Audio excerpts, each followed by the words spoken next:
more. Politics of it. On the politics of it, of course it's not politically feasible. Why? Because it's only in the general interest and in nobody's special interest. Each of us is fundamentally has more concern with our role as a producer of one product than we have as a consumer of 1,001 products. The benefits of a tariff are visible. Mr. Deason can see that his workers are, quote, protected. The harm which a tariff does is invisible. It's spread widely. There are people who don't have jobs because of the tariff, but they don't know they don't have jobs. There's nobody who can organize them. Consumers all over are paying a little more for this, that, and the other thing.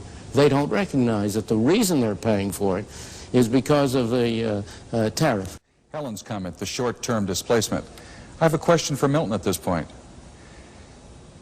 How long do you put as a timetable on the displacement of these people, of these workers? 5 years, 10 years, a generation?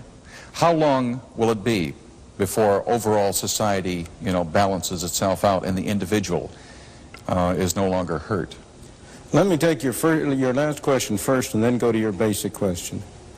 I have always been in favor of phasing out tariffs over a 5-year period, a 20% reduction a year for 5 years to give people time to adjust. Now to your fundamental issue. I thought I had heard every objection to my views imaginable, but you are the first one who has ever accused me of putting the interests of society as a whole ahead of the interests of individuals.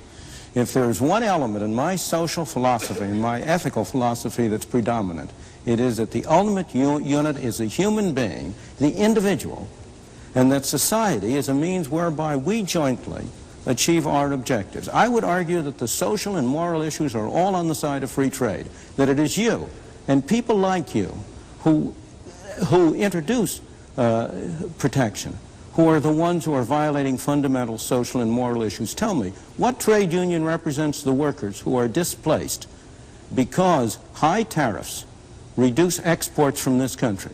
Because high tariffs make steel, for example, or other goods more expensive. As a result, those industries which use steel have have to charge higher prices. They have fewer employees. The export industries that would grow up to balance the imports, tell me, what union represents them? What moral and ethical view do you have about their interests? You still haven't answered my basic question. How long of a time period? How long of a frame? 5 years, 10 years, a generation?